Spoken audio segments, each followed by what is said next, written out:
And we are live. Thank you everyone for tuning in today. I took a few days off. I had a lot going on, but now I'm back. And today we're going to be reacting to this video by Dwarkesh. On Dwarkesh's podcast, he is interviewing Satya and Nadella. They're going to talk about AGI and quantum computing. And going into this, I really want to ask, is Microsoft going to remain relevant in the AI space? They've always been a very large enterprise tech company. And at one point, they were the most innovative company out there. There's no denying that, or at least they were tied in the top place. But that was a long time ago. And what happened was Gates founded the company, did a lot with it, and then Ballmer took over. And at that point, although Microsoft still grew and still did well, especially with providing enterprise software like Microsoft Word, Outlook, these types of enterprise subscriptions, Microsoft did very well. They missed the boat on mobile, and they missed the boat on a lot of other things like cloud. And ultimately, I think although Steve Ballmer did seem like a good CEO, he wasn't able to execute with the same, he wasn't able to capture the opportunity in the same way that Microsoft once did. And Microsoft kind of became a very large, bloated, bureaucratic company that wasn't doing very much, and much interesting at least. And of course, there's other factors in play. Like there was antitrust litigation against them. There's a lot of regulations and legal issues that they ran into. And so perhaps that slowed them down.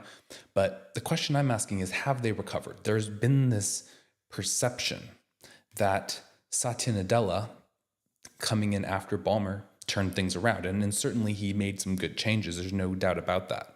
But I wonder how much of that was just kind of inevitable and how much of that was him. And that's what I kind of want to dig into today. Like one reason why I say that is the stuff that they did was not rocket science. They made some very clear improvements to Windows.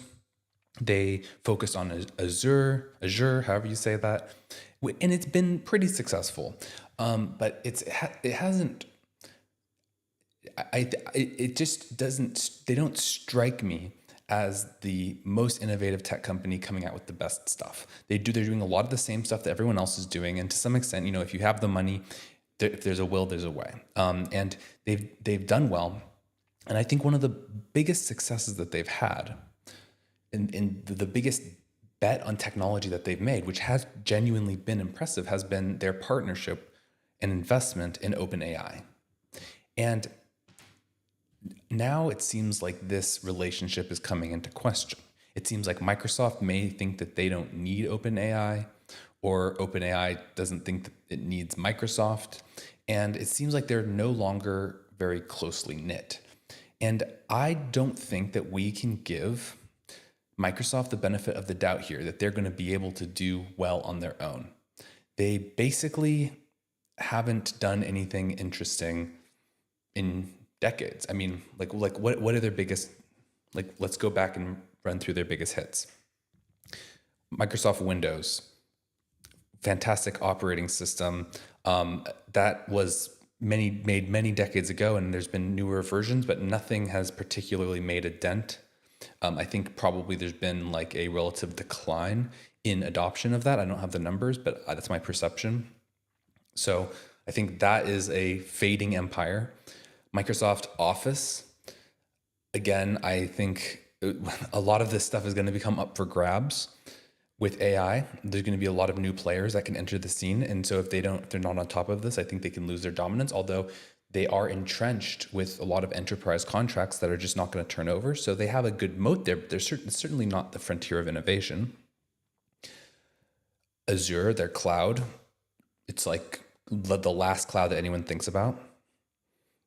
They acquired GitHub. That seems like that was a good move. But again, nothing special there. Their mobile Teams and mobile operating systems, completely failed. They missed that opportunity. They've had like, R&D projects like HoloLens and they have I guess this quantum computing thing. Like what has come of this? Like what tangentially has come of this? Nothing. So like the biggest impact that I've seen Microsoft make in the past few years, aside from OpenAI, which has been awesome, and some cool stuff from GitHub, but like I think it's of marginal impact, is I like they've like what was it that they did? Oh yeah, Teams. I mean, Microsoft Teams. When Slack came, like during COVID, Slack and Zoom got very popular, and they really pushed Teams out there, and it's just horrible. And that's like the biggest impact thing that they've done. So I think that it's still an empire in decline. I don't honestly see much that Satya Nadella has done that I don't think like other people could have done. People like to credit him with just exceptional leadership. There's no doubt that Microsoft valuation has grown, but I don't know if this is like outsized returns relative to other big tech companies. I'd love to hear, if you disagree, make that case, and I'd love to hear what you think. But let's start listening to this. The other interesting thing I was thinking is, it's interesting to see the very high profile guests that Dwarkesh is getting on his podcast. Personally, I'm not a huge fan of interviewing like major people who basically use your podcast as a PR outlet. I think that typically, like, I wonder how good this interview will be, because a lot of times, someone like Satya just wants to stick to talking points and basically is just doing an extended press release. And, you can ask them their thoughts on some philosophical issue. Maybe he'll respond, but it's probably not that deep. This is not typically a super high information, like insightful type of thing. If Satya had something he wanted to say, he could have always like written a blog post about it or something. Like there's no need necessarily to go on this podcast. And yeah, so anyway, let's see how it goes. Let's see if he's able to get some interesting answers out of him. If this thing is really as powerful as people make it out to be, us self-claiming some AGI milestone, that's just nonsensical benchmark hacking. The real benchmark is the world growing at 10%. Being very good at understanding what are winner-take-all markets and what are not winner-take-all markets is, in some sense, everything. If this thing is really as powerful as people make it out to be, the state is not going to sit around and wait for private companies. We like the analogy of thinking of this as the transistor moment of quantum computing. Maybe you'll use quantum to generate synthetic data that then gets used by AI to train better models. If intelligence is log of compute, whoever can do lots of compute is a big winner. Right. Satya, thank you so much for coming on the podcast.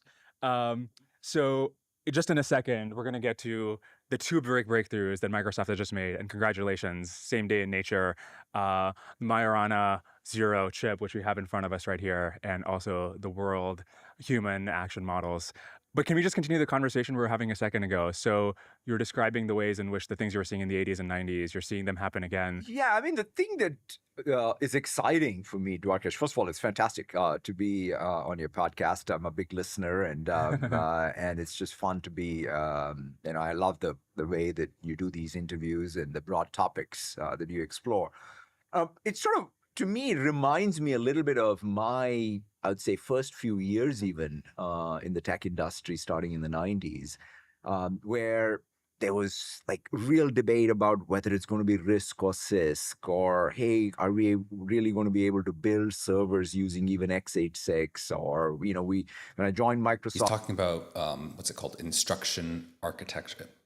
ISA. So what does that stand for? Instruction set architecture, sorry.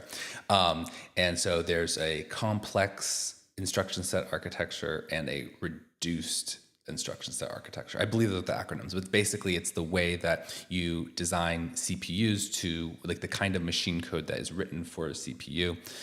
So like an Intel chip is going to have like a lot of different operations that are highly optimized, but it's way more complicated. Whereas there's this type of chip, which like an ARM chip, I believe, is like a reduced instruction set. and you basically the machine code, which is basically like the binary that gets executed, the assembly to be specific, that code, like there were debates over what was better, like CISC or RISC, and it turns out like now in hindsight, both have succeeded. Like Intel x86, which is aside from ARM, like it has been the reigning champ of chip architectures. It has done very well. But then there's also ARM, which has in recent years, especially with mobile, been very successful. So Apple has pioneered the use of ARM chips in the iPhone. All mobile phones, I think, have ARM, or at least most of them do.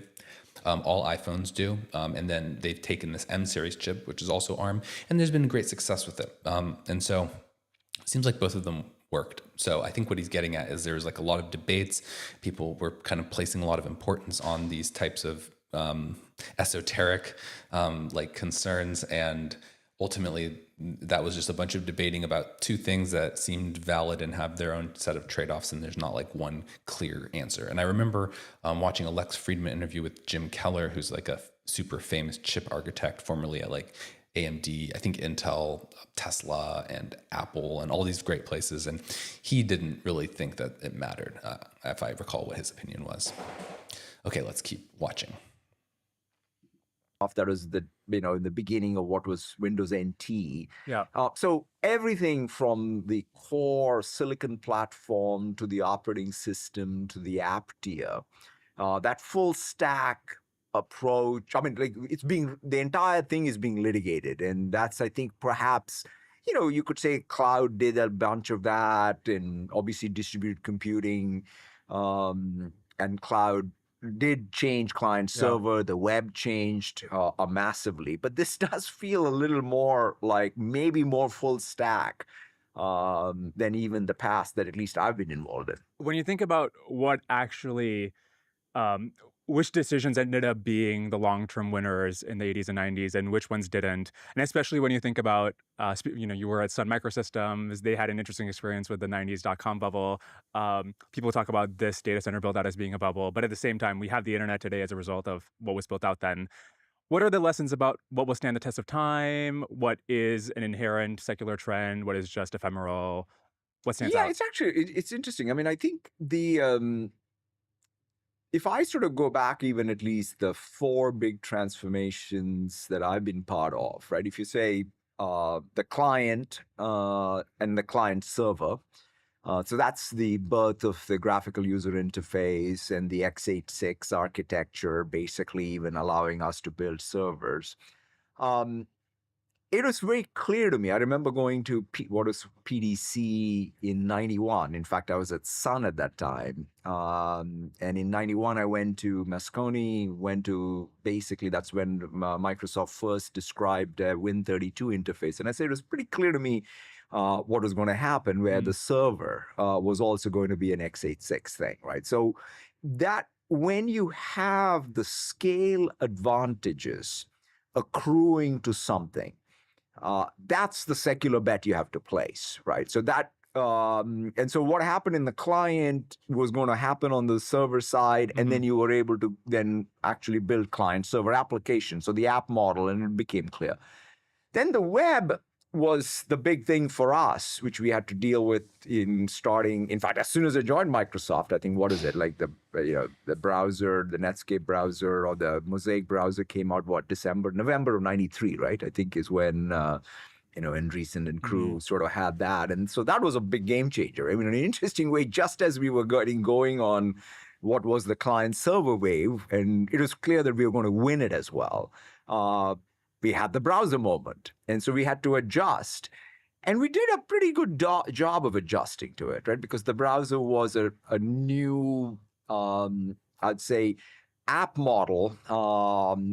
And we were able to embrace it with everything we did, right? Whether it was HTML in Word or build a new thing called the browser ourselves and compete for it, and then build a web server on our server stack and sort of go after it. Except, of course, we missed what turned out to be the biggest business model on the web, because we all assumed the web is all about going to be distributed. Who would have thought that search would be the biggest winner in organizing the web. And so that's where we obviously didn't see it, and Google saw it and executed super well.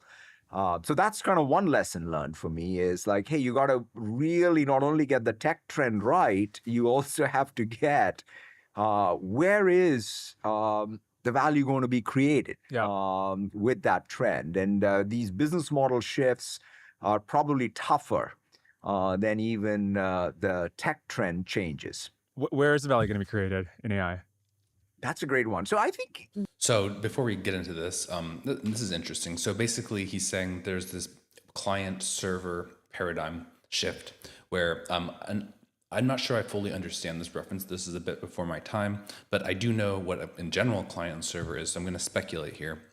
What I think he's talking about is how perhaps you would at one point have everything on one machine, one computer would do all the software, all the computing that you want to do. And then, with the internet and networking capabilities, people started offloading some of the computation onto what's called a server. So when you go to a website, you are connecting to a server. The website is not running mostly on your computer, although it is a little bit. You download some code and run some of that code on your computer, but there's actually a server that's in somebody else's building that is doing most of the work. And so this was something that that Satya is saying that Microsoft was at one point very well prepared for. This was a new paradigm. They tackled it. They did a great job taking advantage of this new trend. But then the web browser specifically came along, and this built on top of this idea of client server, but it took things in a different direction. There's specifically like a web server, which follows a certain protocol of like HTTP, and there's just like there's like several components to it, like domain name resolution to the server, and then you connect and you do certain types of like HTTP requests to the server, and there's a variety of different things that go into that.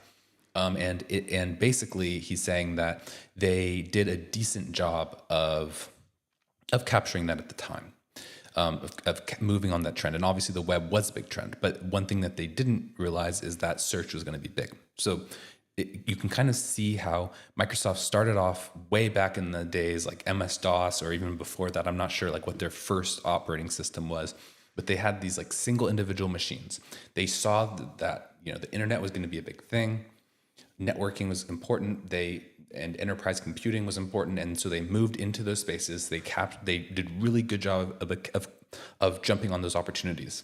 Then when the World Wide Web came out with like the Mosaic browser, which would then be renamed to Netscape, and would then, I believe, become Mozilla. I'm not sure exactly. We can go through that history. It was very interesting. But the point is that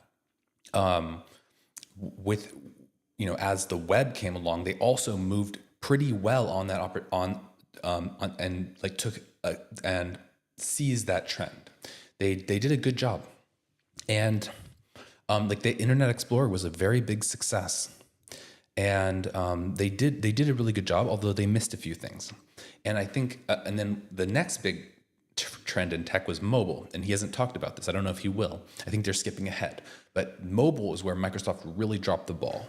They completely underestimated the market. They just handled it horribly, and they basically have no presence in mobile. Even Google has a bigger presence in mobile than Microsoft, even though Microsoft is a more established company. Google's very established, but they're much newer than Microsoft. And so kind of what you see is over time, as Microsoft scales and gets bigger and more successful, they have a harder time taking advantage of the various trends in the tech world. And so now we're jumping ahead to AI and quantum computing. So let's see what they have to say about these. At least in my current thing is, there are two places where I can say with some confidence. One is the hyperscalers do well, right? Because the fundamental thing is, if you sort of go back to even how Sam and others describe it, like if, intelligence is log of compute, whoever can do lots of compute is a big winner. Right. Okay, this is a really interesting point. So one of the things he was saying when he had a kind of a throwaway line back there, that something to the effect of that if there's an advantage to scale, this is the type of thing that you want to be in on. And so basically what that means is he's talking about that a company like Microsoft can take advantage of economies of scale, where if they do it at a bigger scale, they can get much better results than someone who does it at a smaller scale. Like, for example, imagine that you have a social network with, let's say, 100,000 people in it. That's a pretty good social network. And it'll be pretty nice because there's a lot of people that you can interact with on the social network. Now, imagine that there were 100 different other companies that each had only 1,000 people on their social network. So in total, they also have 100,000 people. At that scale, your product is so much better than their product. Almost all their products are practically worthless. 1,000 people is nothing for an app. There's almost nothing you can do on it. There's going to be no content. It's not going to be very good.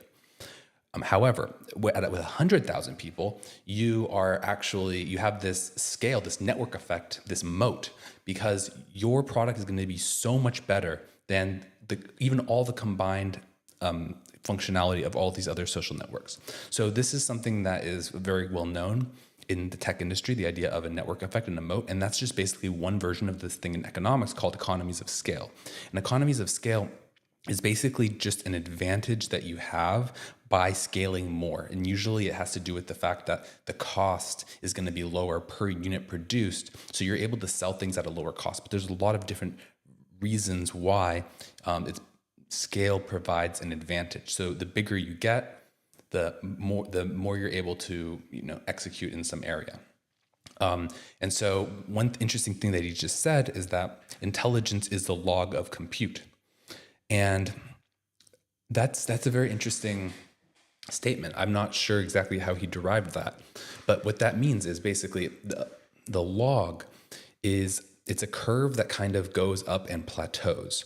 So as you add more compute, what that means is that you add an additional amount of compute, and let's say you add, imagine you're able to quantify the amount of compute.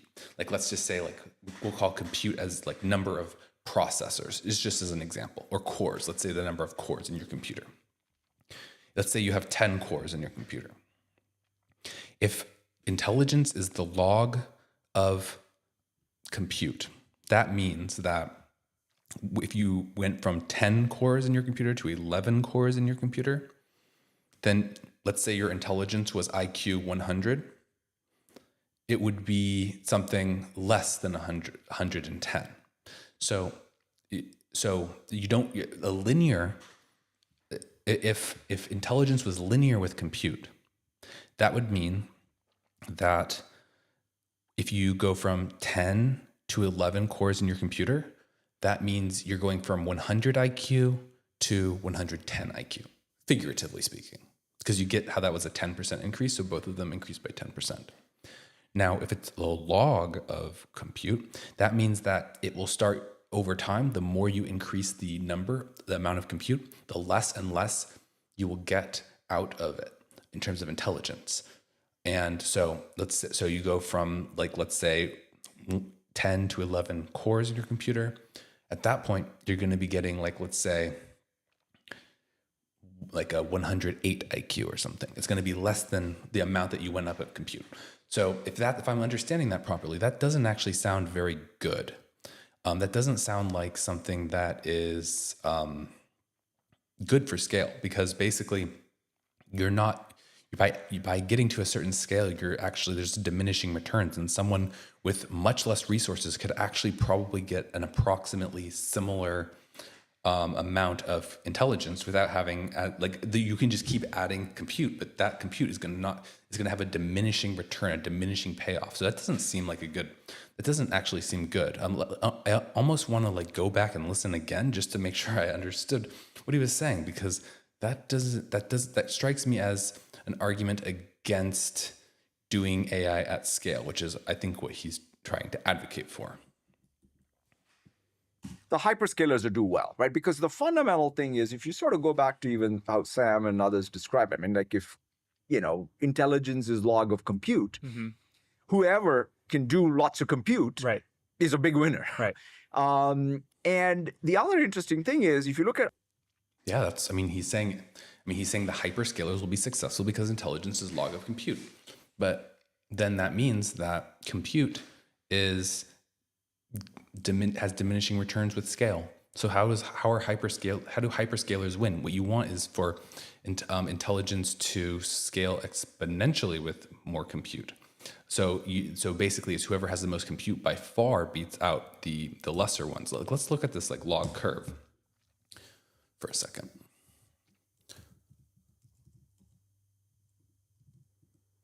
Yeah, so you see, this is a log curve here.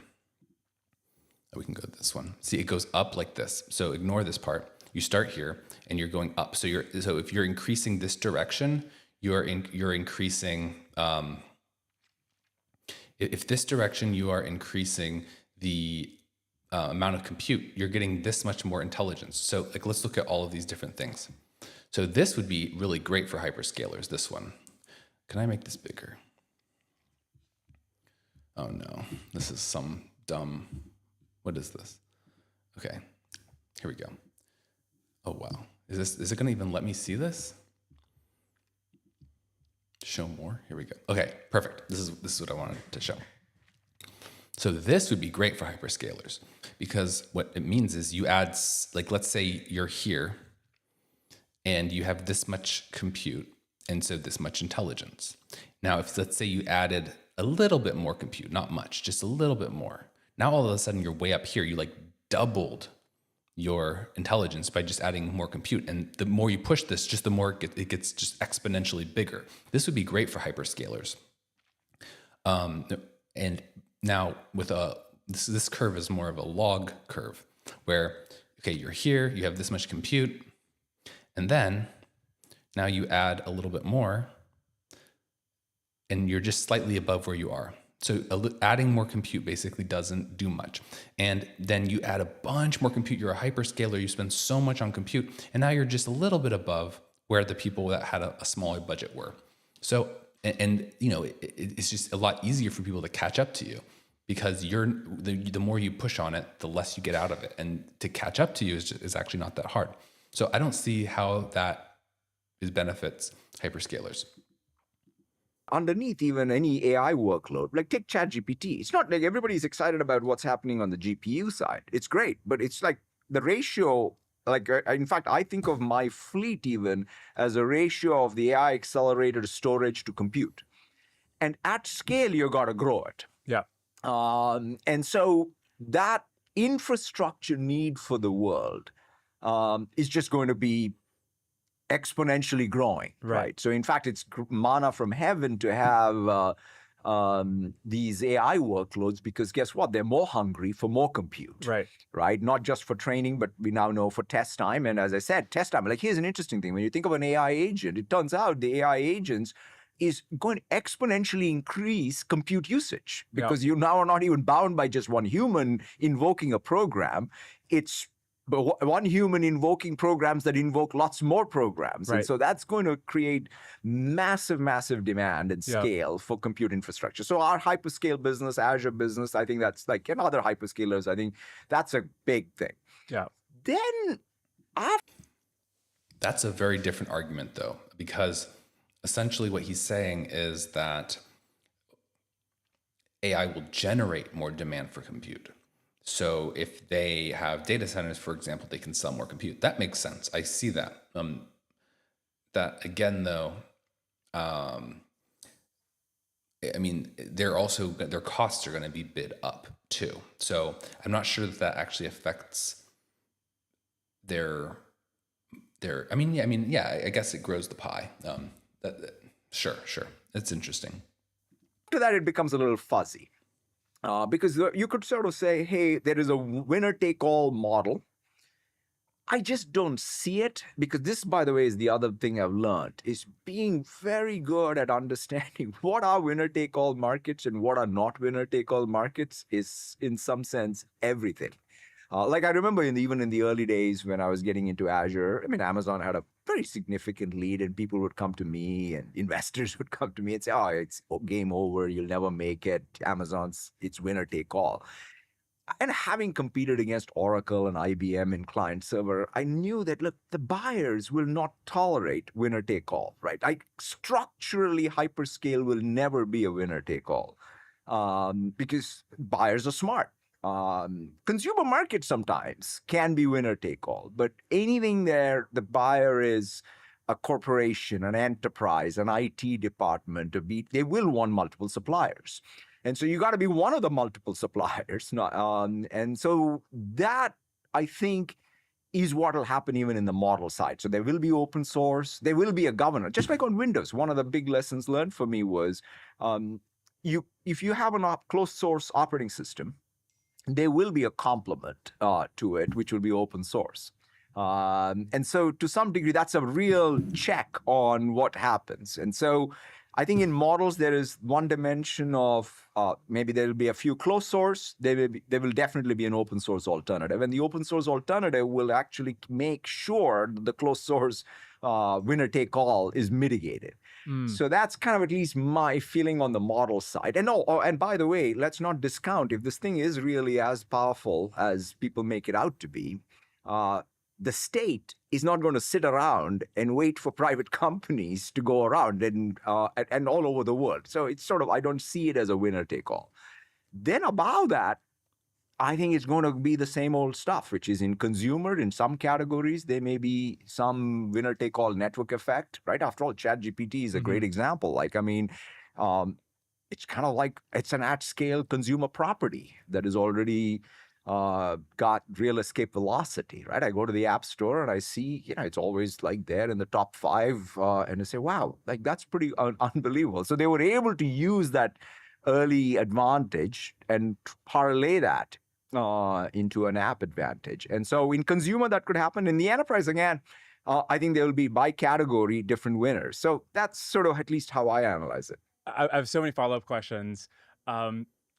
We got to get to quantum in just a second. But so on the idea that maybe the models get commoditized, look, maybe somebody could have made a similar argument a couple of decades ago about the cloud, that fundamentally is just like a chip and a box. But in the end, of course, you and many others figured out, you guys have amazing profit margins in the cloud, and you figured out ways to get economies of scale and add other value add. And fundamentally, even forgetting the jargon, like if you've got AGI and it's like helping you make better AIs, right now it's synthetic data in RL, maybe in the future it's an automated AI researcher. That seems like a good way to entrench your advantage there. I'm curious what you make of that, just the idea that like it really matters to be ahead there. At scale, nothing is commodity, right? So to your point about cloud, I mean, everybody would say, oh, cloud's a commodity, except, when you scale. That's why the know-how of running a hyperscaler, right? Like you could say, oh, what the heck? I mean, I can just rack and stack servers, right? In fact, like in the early days of hyperscale, most people thought like, God, there are all these hosters. So, and those are not great businesses. Will there be anything like, is there a business even in hyperscale? And it turns out there is a real business, just because the know-how of running, whatever, in the case of Azure, the world's computing of 60 plus regions and with all the compute, it's a tough thing to duplicate. So the thing that I was more making the point was, is it one winner? Right. Or is it a winner take all or not? Like, because that you got to get right. Because categories, I like to enter categories which are big TAMs, where you don't have to even have the risk of it all being winner take all. Right. Right. I mean, so if you're running, like the best news to be is in a big market that can accommodate a couple of winners, and you're one of them. Right. So that's what I meant by the hyperscale layer. Got it. In the model layer, one is models need ultimately to run on some hyperscale compute.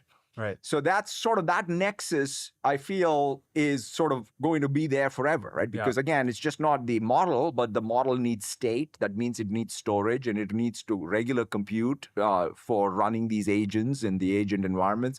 And so that's kind of how I think about why the limit of one person running away with one model and building it all may not happen.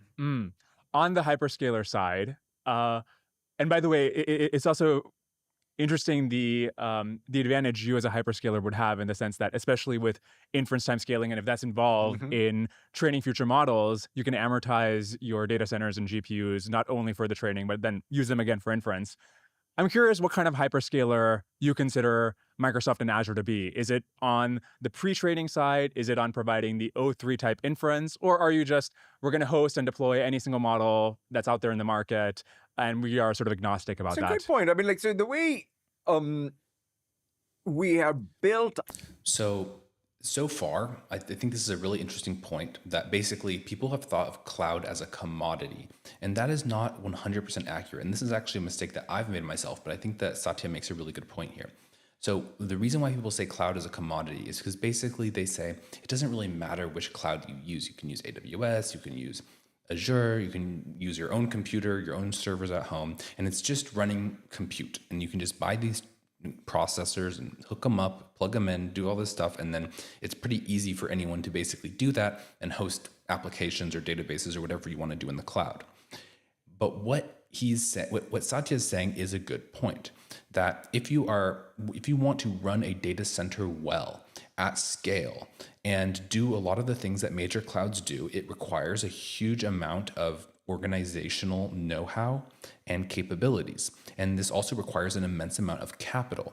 And so there is like this moat that makes people basically gravitate to the big clouds because they're actually going to be able to do that much better than small clouds. And it'll be very hard for a small cloud to break in. And that is why it is interesting the level to which I think counterintuitively, the margins which the big clouds have are actually pretty good.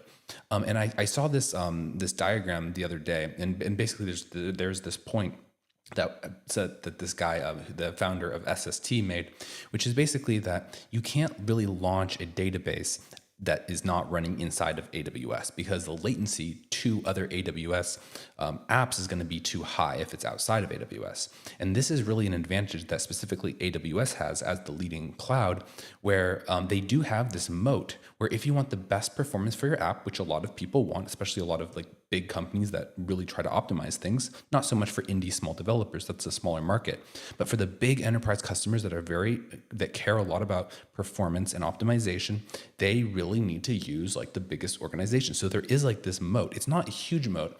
And you have to realize, like, don't get too cocky if you are a hyperscaler, because this is not literally rocket science. Like, this is something where people can replicate it. It's just very difficult. And it seems to be like the incentive for doing so is not so high that people haven't like come in and just flooded the market with more, way more giant clouds. It's a sufficiently difficult thing to do with sufficiently low margins at the limit, such that it basically gives a nice profit margin. And so it does make sense that with this type of know-how, someone who's hosting chips that can run AI training and inference, it will be a very profitable business. So far, though, that's the only moat that he has really been able to articulate that they have in this space. So let's keep listening, though. Now Dwarkesh is asking him if there's anything that he could do, they can do like with like their IP, where like let's say they develop a specific model or partner with OpenAI to use a model exclusively. Is there any play there that can give them a further advantage? Out, at least the way we want to build out the fleet is, in some sense, ride Moore's law. Like the way I think that this will just be like what we have done with everything else in the past, right? Which is you kind of every year sort of keep refreshing the fleet.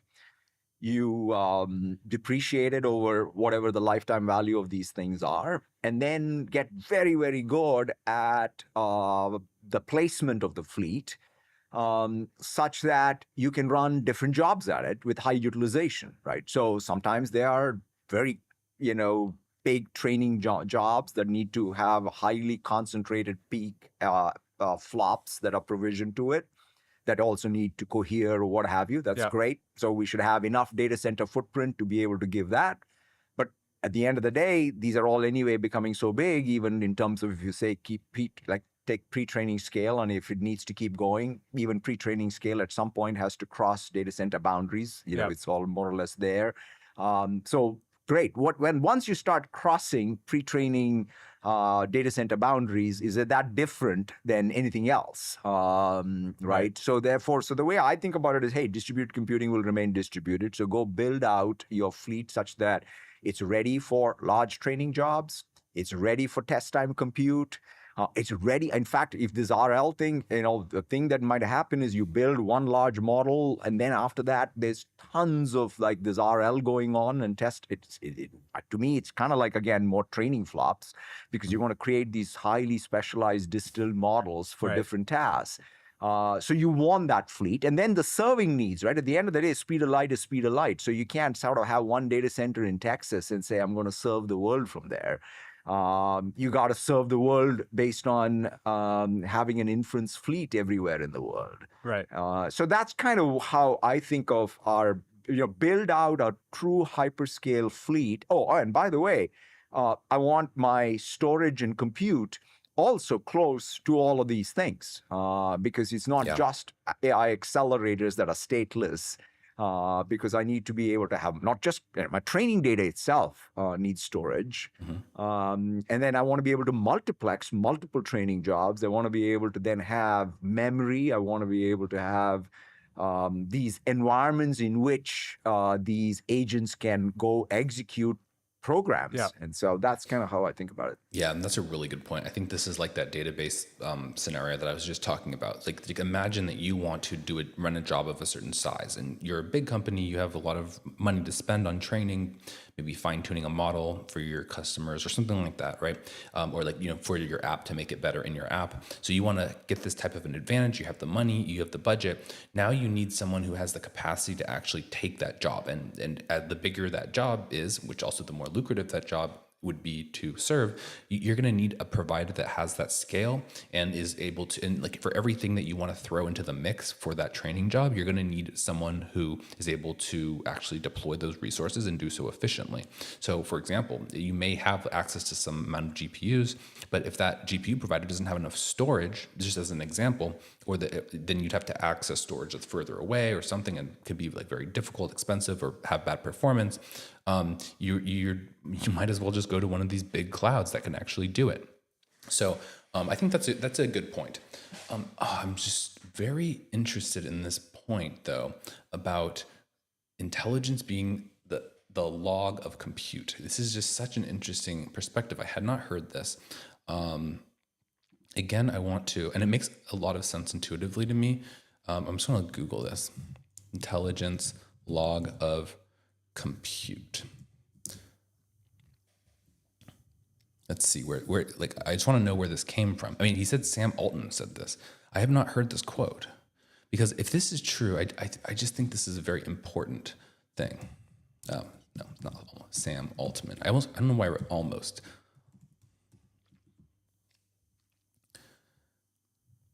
The log, okay, this is super interesting. So let's see, log.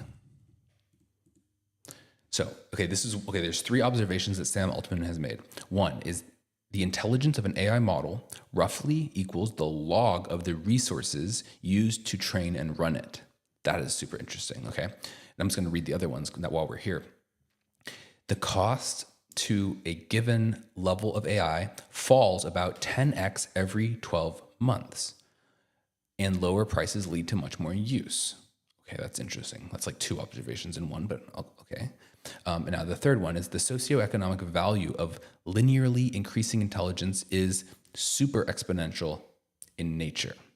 Okay, that's pretty hard to quantify. That's interesting. So I wonder, so let's like dive deeper into the second point for a second. The cost to use a given level of AI falls about 10x every 12 months. So why would that be? Let me think about this. So if there's Moore's law, and Moore's law would be the doubling, the 2x of compute every 18 months, then how exactly would the cost fall? Like I could see how you would say the given level would cut in half every 18 months. That makes sense. I guess I'm not seeing how this is justified. Let's read a little more. You can see this in the token cost from GPT-4 in early 2023 to GPT-4o in mid 2024, where the price per token dropped about 150x in that time period. Moore's law changed the world at 2x every 18 months. This is unbelievably stronger. This just seems like a much smaller trend, but basically this has to be due to theoretical gains in actually the models and the engineering. This is not due to just scaling compute. And I think so. I mean, I guess you argue all these things have to stop at some point. Moore's law doesn't continue forever, but this like Altman's 10xing every 12 months law, whatever we want to call that I doubt that's going to continue for very long. That's a very interesting thing. I'm going to think more about this. But again, I just want to come back to the importance of this first part. Where he says the intelligence of an AI model roughly equals the log of the resources used to train and run it. These resources are chiefly training compute, data, and inference compute. It appears that you can spend arbitrary amounts of money and get continuous and predictable gains. The scaling laws that predict this are accurate over many orders of magnitude. This, to me, seems very well substantiated. And I think that they have way more data to actually, like a backlog of data to make this claim. And so what's remarkable, I think, at the time that Sam wrote this is that basically we found that there was not like a plateau per se, or like a hard limit.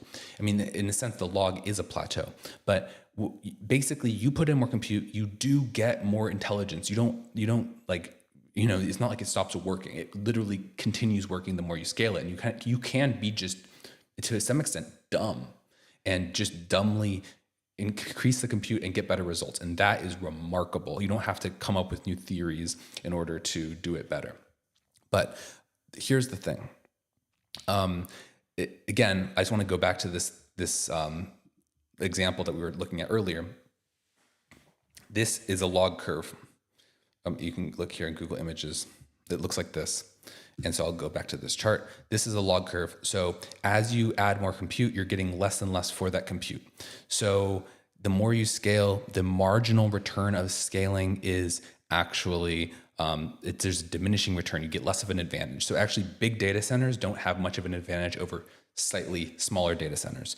And what this means is actually it is possible for someone to come in that has much less compute and get something that's almost as good. And if they compare that with some sort of theoretical breakthrough, you can actually see it's actually quite viable that a smaller company can completely displace a larger company in AI. This is super interesting. I never knew this.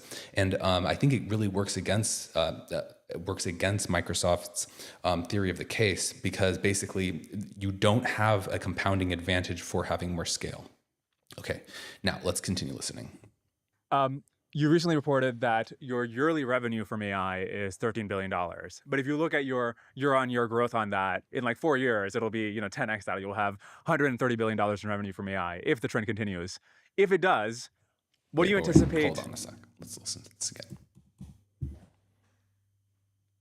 Recently reported that your yearly revenue from AI is $13 billion. But if you look at your year-on-year growth on that, in like 4 years, it'll be 10x that. You'll have $130 billion in revenue from AI if the trend continues.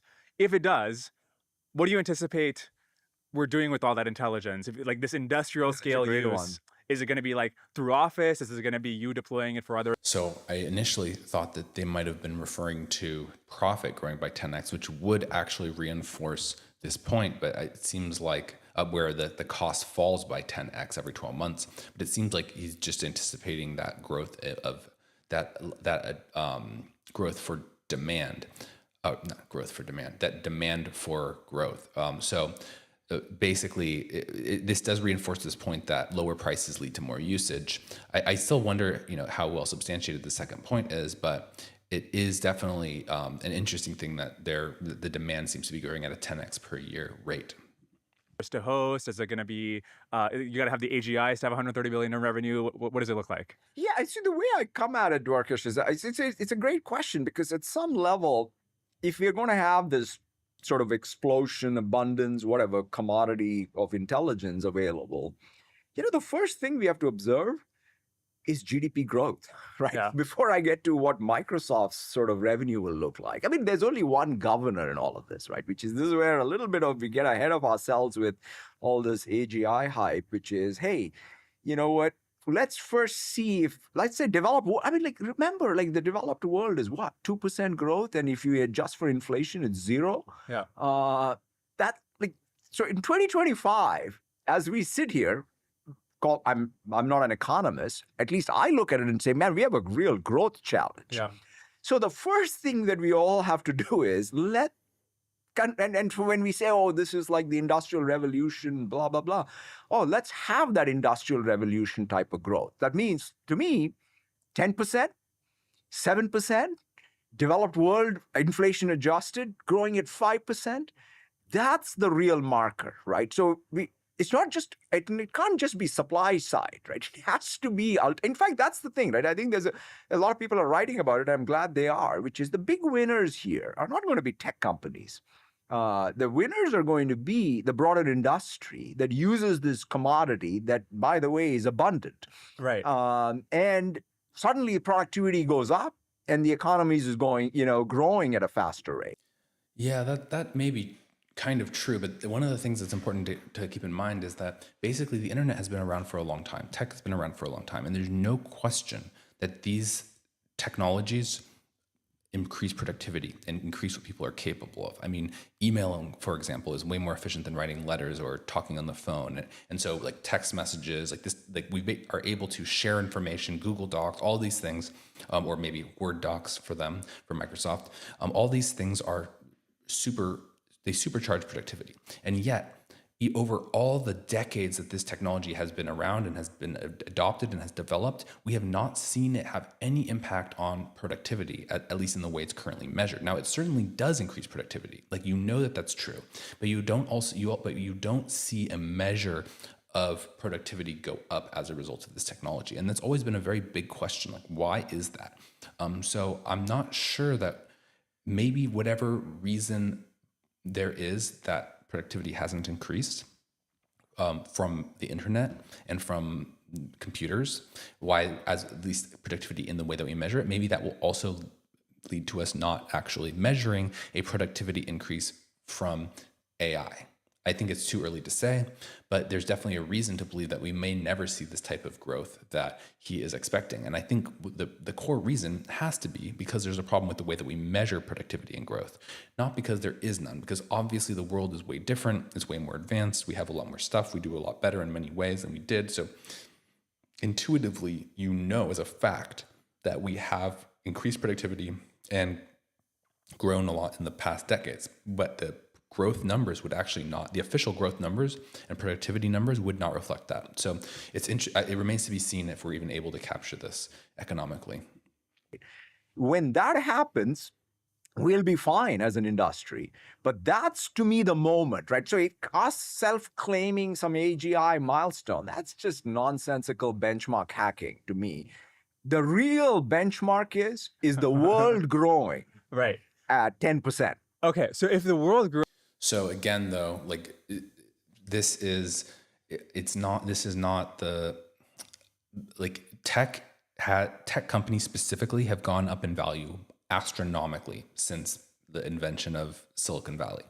They're now the biggest companies. They're multi-trillion. There's many of them, and they're multi-trillion-dollar companies. That's what's happened. The official productivity level worldwide have not increased. GDP has gone up in a consistent way globally throughout this time period, but it has not made like a noticeable impact on GDP relative to the times before Silicon Valley existed. So so far, all the gains have gone to the tech companies as far as they have been measured, and we have no measure of growth. So I just don't know if we're going to see things play out in the way that he's saying. I'm not saying that there won't actually be growth. I'm just saying I don't think that we're going to be able to measure it if there is necessarily. I don't take that for granted. So I don't think that like Microsoft, like judging their success based on if world GDP goes up by 10% is a very good metric. There's also like a lot of reason one of the reasons why the world grows is because, some in like the more developed world, they invent things and then that's easily transferred over to the lesser developed parts of the world.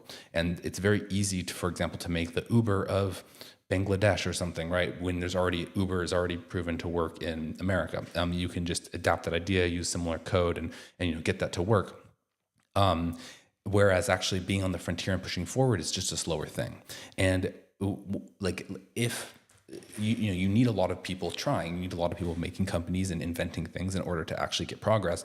And what's going to happen is we're going to see like a lopsided amount of growth. We're going to see like less growth in the developed world and way more growth, way more than 10% growth in the developing world.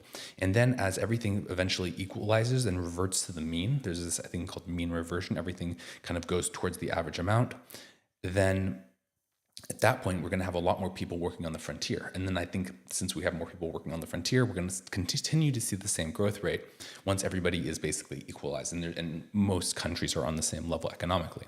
So, but let's continue listening. 10%, the world economy is 100 trillion or something. If the world grew at 10%, that's like extra 10 trillion in value produced every single year. If that is the case, no, that's not true. It's 10. That's 10%, not an extra 10 trillion. The first year that's 10 trillion, and then the next year it's 11 trillion, and so on. As a hyperscaler, it seems like 80 billion is a lot of money. Shouldn't you be doing like 800 billion? If you really think in a couple of years we could be really growing the world economy at this rate, and the key bottleneck would be, do you have the compute necessary to deploy the...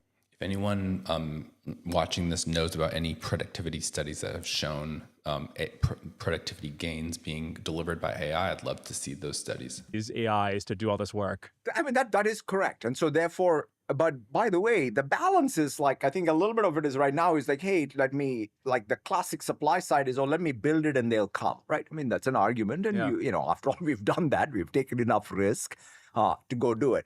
But at some point, the supply and demand have to map. And so that's what I think, and that's why I'm tracking both sides of it, right? So that's why I think, you know, you can go off rails completely when you're like all hyping yourself with all the supply side versus really understanding how to translate that into real value to customers. And so and that's why I look at my inference revenue. That's one of the reasons why even the disclosure on the inference revenue, it's interesting that not many people are talking about their real revenue. But to me, that I think is important as a governor for how you think about it, right? And you're not going to say, oh, they have to symmetrically meet at any given point in time, but you need to have existence proof that you are able to parlay yesterday's, let's call it, capital into today's demand, so that then you can again invest, maybe exponentially even, knowing that you're not going to be completely rate mismatched. Yeah. That's a very interesting idea. So basically what he's saying is they have services for for inference and for training. So training is where you're developing a model or improving a model, and then inference is where you're just using it. So when you go on chatgpt.com, you type in a message, that's inference. But when OpenAI is building their model, that is training. And so what he's doing, he's actually looking at two metrics. He's looking at training and inference.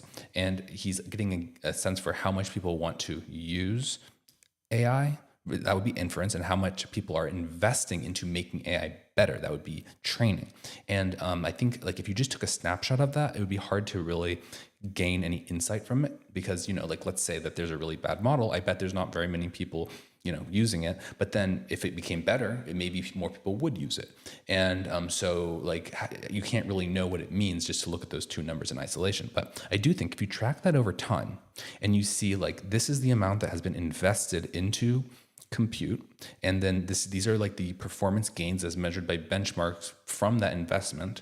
Now you're kind of getting you can map out a curve by like the return on capital in terms of like you put in this much this many resources, and then you get out this much better of a model. And then you can actually show from there, if you're tracking this, you can now map the performance of the models to the inference. And so if the model gets this much better, how much demand does that increase? And so from everything that we've seen, like from like Sam Altman's article, he seems to suggest that even if you just have a slight increase in the capabilities of a model, it means a lot more demand. Just like a model being incrementally better means that a lot more people want to use it. So I'd be really interested to see like how they analyze that data long term. I wonder if there's a contradiction in these two different viewpoints, because look, I mean, one of the things you've done wonderfully is you make these early bets when there's you invested in OpenAI in 2019, even before there was Copilot and any applications. If you look at the Industrial Revolution, these 10% build outs of railways and whatever things, many of those were not like we've got revenue from the tickets and now we're gonna There's whatever. a lot of money lost. That's true. So if you really think like there's some potential here to 10x or 5x the growth rate of the world, and then you're like, well, what is the revenue from GPT-4? I mean, like, if you really think that that's the possibility from the next level up, shouldn't you just like, let's go crazy, let's do the hundreds of billions of dollars of compute? I mean, there's like some Makes chance you get sense, that. right? I mean, like the thing is, like, I mean, like, here's the interesting thing, right? The real question, quite frankly, to answer is this just about, like, that's why even that balanced approach to the fleet, at least, is very important to me, right? Which is, it's not about building compute. It's about building compute that can actually help me not only train the next big model, but also serve the next big model.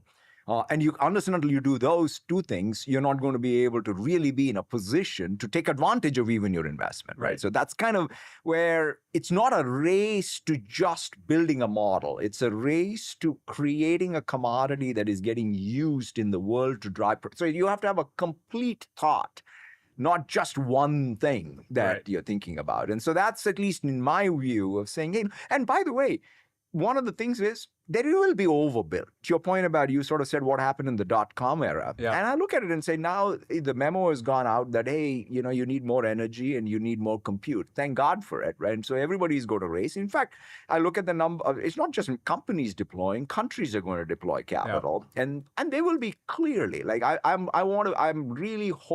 so excited to be a leader. This is an interesting point, actually. There was a lot of overbuild in the .com era. So let me just go back and kind of run through what exactly was meant by that. So what he's saying is, so basically in like 1998, 1999, the .com boom was in play. And so all these people were making these websites like pets.com and whatever. And all of these companies would go public on the stock market and they would do really, really well. And this was very interesting. Everyone got in on this. But what happened is basically people thought, okay, so I don't know if pets.com or diapers.com or whatever it was, amazon.com, we don't know if any of these are going to be successful, but let's invest in the infrastructure for this.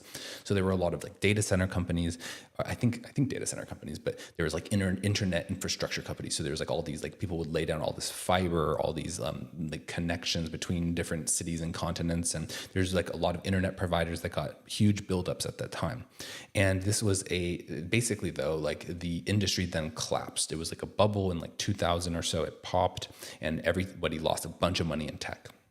And ultimately, like, it was very interesting, like some of the big players like Google came out and they actually ended up buying up all the infrastructure, and long term they used it. But at the time there was an overbuild. So they built too much bandwidth and too many compute resources for the actual needs of the tech companies at the time, because a lot of these tech companies, like, you thought, oh, they're super good tech companies. Well, actually, they were just inflated on the stock market. Like pets.com was never going to be that big of a thing. And so that's what happened. But what's interesting, though, is you can't look at that in isolation. You also have to think about what was the economic policies of the government at that time. And one of the things that a lot of economists have pointed out is the monetary policy at that time was very stimulatory. And so they were lowering interest rates starting in the 90s and then continuing into the 2000s. And a lot of people claim that this was actually, like, this overinvestment could have been spurred by that monetary policy. Now we actually have the opposite. We've had very tight monetary policy where the interest rates are higher. So just to kind of like explain why that matters is, like, if you have low interest rates, basically you are looking for more long-term projects because you're going to have much less benefit from keeping your money invested. So like imagine you have a savings account where you get a very high interest rate. You might just keep that in the bank because there's no reason, like, you're getting a good return on it. You're happy with it. But if the interest rate's super low, you're going to say, why am I keeping this in the bank? I should deploy this into some sort of investment project. And even if the project doesn't have a super high return, it's still better than it being in the bank. So you can kind of see how that influences things, but it's a bit more complicated than that, but that's the general idea. And so when you have like very low interest rates, or interest rates are getting lowered, people start actually, what the economic theory states, that people actually overinvest in infrastructure. That's actually part of, like, for example, Austrian business cycle theory. And so that can actually cause you to build things. It's called malinvestment. It causes you to build things that you otherwise wouldn't build that actually is not needed. And it transmits the wrong information as a signal to participants in the market, and they end up investing in things that they don't need. But right now, actually, we have rising interest rates, and interest rates are pretty high. So I'm not sure that we're getting overbuilt. If anything, we might actually be artificially making it too expensive to build this infrastructure. And so the fact that we're getting a huge amount of investment, it doesn't signal to me the same thing. I don't sense that we're getting overbuilt. I sense that there's a lot of demand for AI resources, and I think we're maybe at least appropriately, if not under investing in it right now. Anyway, well, thank you so much for tuning in. If you guys like this, please let me know, and I'll do a part 2 and finish covering the rest of this video. If you like this type of content, I do a lot of stuff on AI and tech and politics. So please like this video and subscribe. And if there was anything you wanted to share with me, please leave a comment. I'm a new creator, so I really appreciate it. Thank you so much. I will see you tomorrow.